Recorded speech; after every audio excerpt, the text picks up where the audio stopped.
വയനാട്ടിൻ്റെ പേരിൽ വലിയ ചേരിതിരിഞ്ഞുള്ള ആക്രമണം നടക്കുകയാണ് ഒരു സാധുവിനെതിരെ.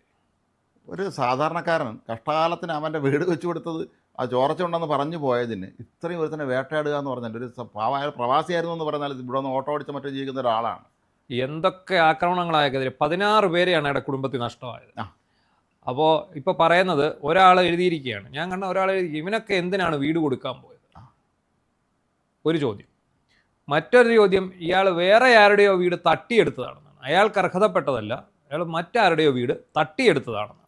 അല്ല, അത് നമ്മൾ ഈ സാധാരണഗതിയിൽ ഇവരെ സംബന്ധിച്ചിടത്തോളം തങ്ങളുടെ എതിരാളികളെ കുറിച്ച് കള്ളക്കഥ ആദ്യം പറഞ്ഞു പരത്തുക എന്നുള്ളതൊരു രീതിയാണ്.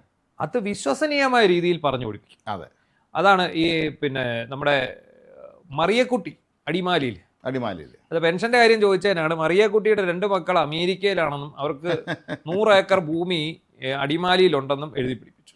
എന്തിനേറെ പറയുന്നു, LDF ആദ്യം വീരേന്ദ്രകുമാർ ഉണ്ടായിരുന്ന കാലത്ത് അപ്പുറത്ത് പിണങ്ങിപ്പോയ സമയത്ത് വീരേന്ദ്രകുമാറിൻ്റെ സഹോദരി മരിച്ചു എന്ന് പറഞ്ഞൊരു വാർത്ത ദേശാഭിമാനി പരമ്പര, വീരേന്ദ്രകുമാറിൻ്റെ പരമ്പര വന്നപ്പോൾ മരിച്ചു എന്ന് കൊടുത്തു. അവർ ഞാൻ ജീവിച്ചിരിപ്പണമെന്ന് പറഞ്ഞ് അവർ രംഗത്തെത്തിയിരുന്നു. എന്നിട്ട് ഇവരാണ് മറ്റു മാധ്യമങ്ങളെ മാധ്യമധർമ്മം പഠിപ്പിക്കാൻ പോകുന്നത്. ഇപ്പം ഒരു കാര്യം എന്താണെന്ന് ചോദിച്ചാൽ, നമ്മുടെ ഈ മാധ്യമ മേഖലയിലുള്ള 99% പേരും ഇടതുപക്ഷ ചിന്താഗതിയുള്ളത് അനുകൂലികളാണ്. അത് സത്യം, അതായിക്കോട്ടെ. പക്ഷേ ഇല്ലാത്ത കാര്യങ്ങൾ ഉണ്ടാക്കുകയും ഉള്ള കാര്യങ്ങളെ ഇല്ലാതാക്കാനും വേണ്ടി ഇവർ നടത്തുന്ന ഭഗീരഥ പ്രയത്നം അവരുടെ സ്വന്തം സ്ഥാപനത്തിൽ മാത്രമല്ല, അവരവരുടെ സ്വന്തം അക്കൗണ്ടുകളിലും ഇത് തന്നെയാണ് ചെയ്തുകൊണ്ടിരിക്കുന്നത്. മാത്രമല്ല, ഇത് പലതും വ്യാജ പ്രൊഫൈലുകളാണോ എന്ന് സംശയിക്കേണ്ടത്. ഇങ്ങനെ തെറിവിളിക്കാന്ന് പറഞ്ഞാൽ ഒരു കഷ്ടത്തിൽ പെട്ടുപോയ ഒരു മനുഷ്യനെ ഇങ്ങനെയൊക്കെ തെറിവിളിക്കാന്ന് പറഞ്ഞാൽ എത്ര അന്തം കമ്മികളാണെന്നറിയാം ഒറ്റ ദിവസം കൊണ്ട് വലിയ ഹൈ ക്വാളിഫൈഡ് എഞ്ചിനീയേഴ്സ് ആയത്. എനിക്ക് അതിലേറെ വിഷമം തോന്നിയ കാര്യം നമ്മുടെ റവന്യൂ മന്ത്രിയുടെ നിലപാടുകളാണ്. സത്യം പറഞ്ഞാൽ ഞാൻ എപ്പോഴും കരുതിയിരുന്ന അദ്ദേഹം കുറച്ചുള്ള ഒരു കാര്യഗൗരവമുള്ള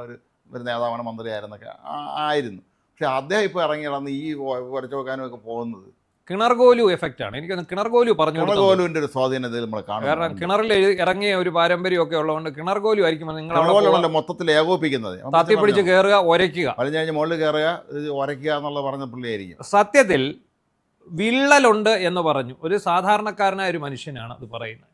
അയാൾക്കതിന് പൊട്ടലെന്നോ ചീറ്റലെന്നോ ഒന്നും പറയാൻ അറിയില്ല. അയാൾ അതിനെ വിള്ളലെന്ന് തന്നെ പറഞ്ഞു. വിള്ളലെന്ന് പറഞ്ഞതിന് ശേഷം അവർ നോക്കുമ്പോൾ വെടിച്ച് കയറിയിട്ടുണ്ട്. വെടിച്ച് കയറുന്നത് സ്വാഭാവികമാണ്. ഏത് വീടും പുതുതായി വയ്ക്കുന്ന ഏത് വീടും വെടിച്ച് കയറും. കാരണം സിമെൻറ്റ് കട്ട ഇട്ടിട്ടാണ് കെട്ടുന്നത്. അതിനൊപ്പം തന്നെ ഇത് പ്ലാസ്റ്ററിങ് ചെയ്യുന്നത് സിമെൻറ്റ് പൊടിയിട്ടാണ്.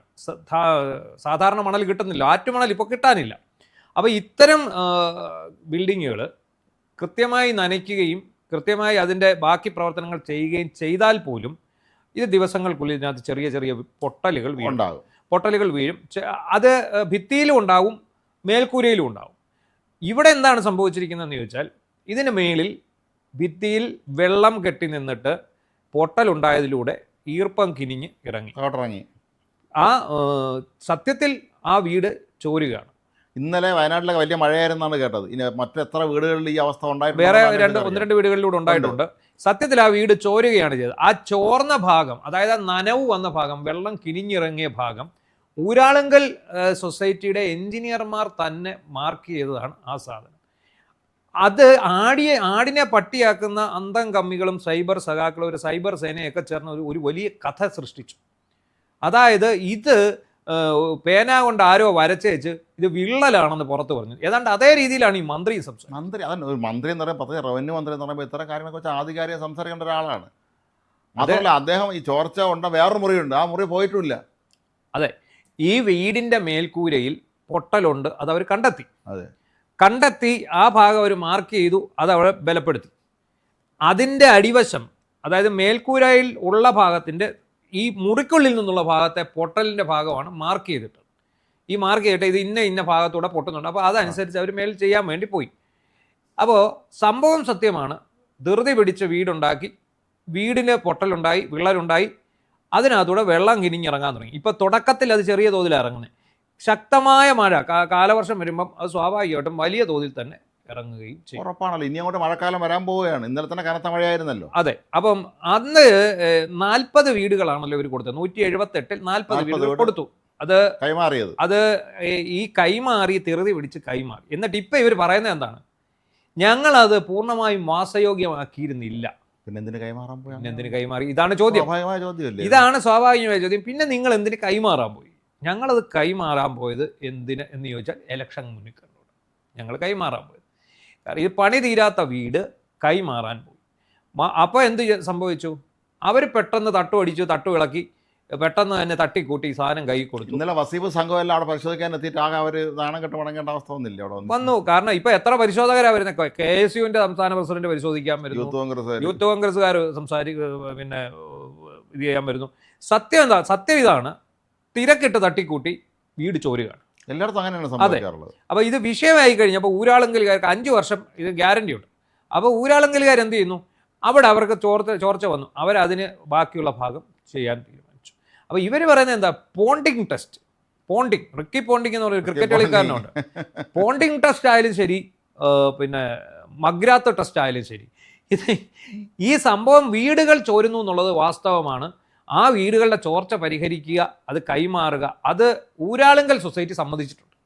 അതെ, അവരാണല്ലോ നിർമ്മിച്ചത്, വിദഗ്ധന്മാരുള്ള അവർക്കാണ്. അവർ പറയുന്നത് നനവുണ്ട്, വെള്ളം കിരിഞ്ഞിറങ്ങുന്നുണ്ട്, ഞങ്ങളത് പോണ്ടിങ് ടെസ്റ്റ് നടത്തി, ഞങ്ങൾ മേൽക്കൂര ബലപ്പെടുത്തി, അത് വാട്ടർ പ്രൂഫിങ് ചെയ്ത് ഞങ്ങൾ കൊടുക്കും. ഇത്തരം പണികൾ നടക്കുമ്പോൾ ഇത്തരം പ്രശ്നങ്ങൾ ഉണ്ടാകും, പക്ഷെ അത് സമ്മതിക്കുക എന്നുള്ളതാണ് ഏറ്റവും പ്രധാനപ്പെട്ട കാര്യം. അത്രയേ ഉള്ളൂ കാര്യം. കാരണം എന്നിട്ട് ഇവർ ഇറക്കി വിടുന്നതോ എത്ര എഞ്ചിനീയർമാരാണ്, ഹൈ ക്വാളിറ്റി എഞ്ചിനീയർമാർ, എന്തൊക്കെ കഥകളാണ് മെനഞ്ഞു വിടുന്നത്. ചില എഞ്ചിനീയർമാരെ വിളിച്ചിട്ടുണ്ടായിരുന്നു ഇതുപോലെ കഥകൾ. അവരെ സാധാരണക്കാരനെ സംബന്ധിച്ചിടത്തോളം ഒറ്റ കാര്യമുള്ളൂ, ഒരുവൻ വെച്ച വീട് ചോരുന്നു,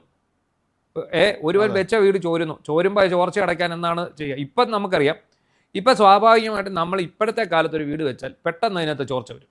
അതെ, അത് ചോർച്ച വരുന്നത് എന്തുകൊണ്ടാണെന്ന് ചോദിച്ചു കഴിഞ്ഞാൽ ഈ പണ്ടത്തെ പോലെയുള്ള ഈ ആറ്റുമണൽ കിട്ടുന്നില്ല, അതുപോലെ ഈ പാറമണലിൻ്റെ ക്വാളിറ്റി കുറവ്, പിന്നെ അതിനകത്ത് ചേർന്നിട്ടുള്ള ഇൻഗ്രീഡിയൻസിൻ്റെ വിഷയം. അപ്പോൾ സാധാരണ എല്ലാവരും ചെയ്യുന്നത് എന്താണ്?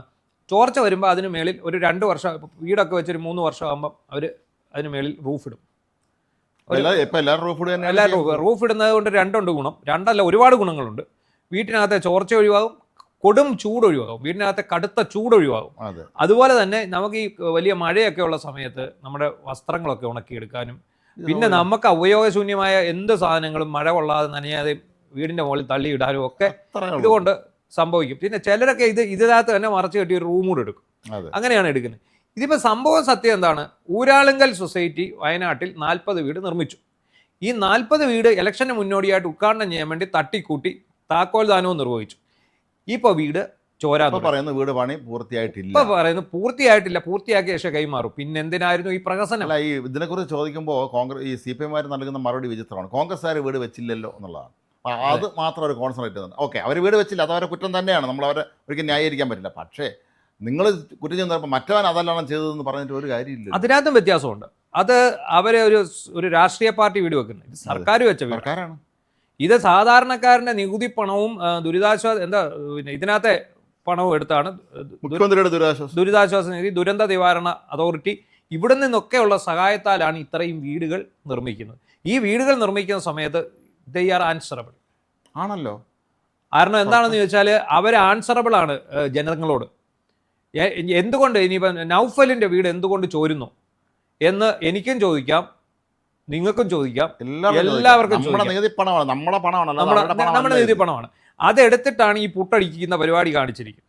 അപ്പോൾ ഇതിനകത്ത് നമ്മൾ ഊരാളുങ്കൽ കമ്പനിയെ നമ്മൾ കുറ്റം പറയുന്നില്ല. കാരണം തട്ടിക്കൂട്ടി ഒരു വീടുണ്ടാക്കിയാൽ എന്തായാലും ചോദിക്കും. അവർ സർക്കാർ ആവശ്യപ്പെട്ട് കാണും, ഞങ്ങൾക്ക് പെട്ടെന്ന് ഉദ്ഘാടനം നടത്തണം, നിങ്ങൾ തട്ടിക്കൂട്ടി സംഗതി കുഴപ്പം വന്നാൽ പിന്നെ നമുക്കത് മെയിൻ്റെനൻസ് ചെയ്യാമല്ലോ എന്ന് പറഞ്ഞു കാണുമായിരിക്കും. അല്ലാതെ അങ്ങനെ ചെയ്യില്ലല്ലോ. നമ്മൾ കഴിഞ്ഞ ദിവസവും ഈ ഒരു ഉദാഹരണം ഞാൻ പറഞ്ഞ പത്തനംതിട്ട ജനറൽ ഹോസ്പിറ്റൽ ആറന്മുള ആരോഗ്യമന്ത്രിയുടെ മണ്ഡലത്തിലെ ഇപ്പം ഞങ്ങൾ ഇന്നലെയും ഇപ്പം മാധ്യമപ്രവർത്തകർ എല്ലാം കൂടെ കൂടി ഇരുന്ന സമയം ഞങ്ങൾ സംസാരിച്ച ഒരു കാര്യം ഇതാണ്. ഇപ്പോൾ വയനാട്ടിലെ ചോരുന്നു, ഇത് എപ്പോൾ ഇടിഞ്ഞ് തലേ വീഴുമെന്ന്, ജനറൽ ഹോസ്പിറ്റലിൻ്റെ ബിൽഡിംഗ് ഇടിഞ്ഞ് തലേ വീഴുമെന്നാണ്.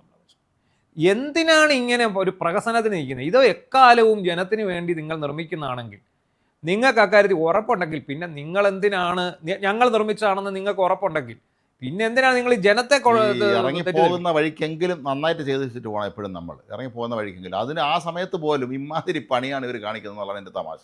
പക്ഷേ ഈ ന്യായീകരണം ഉണ്ടല്ലോ, അത് അസാധ്യമാണ്. അതിന് നമ്മൾ അവരോട് സ്തുതിക്കണം, അവരെ കാലേ വീഴണം.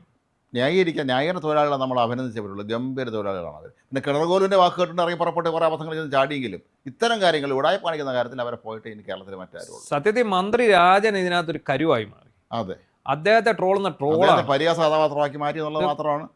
കൂലിപ്പണി രാജൻ കൂലിപ്പണി എന്ന് പറഞ്ഞൊരു മിമിക്രി ഒരു അനൗൺസ്മെന്റ് ഉണ്ട്, അതെടുത്ത് വെച്ച് ഈ പുള്ളിക്കൊക്കെ ചാർത്തി കൊടുത്തു. വല്ല കാര്യമുണ്ടോ? ഇത് അവിടെ ചെന്ന് കണ്ടിട്ട് രാജൻ മിനിസ്റ്റർ പറയേണ്ടത് എന്താണ്? ഇത് ഇവിടെ നനവുണ്ടെന്ന് പറഞ്ഞു, ആ ഭാഗമാണ് ഈ അടയാളപ്പെടുത്തിക്കുന്നത്, അല്ല ഇത് വിള്ളലല്ല. ഓക്കെ, നമ്മൾ സമ്മതിക്കുന്നു.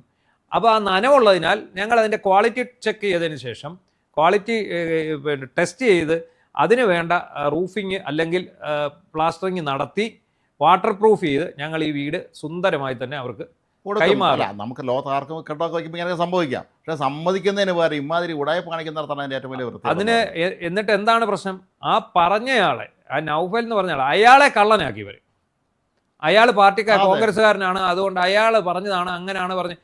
എടാ, ഇത് ഈ യാഥാർത്ഥ്യം നമുക്ക് എത്ര മൂടി വയ്ക്കാൻ പറ്റുന്നേ?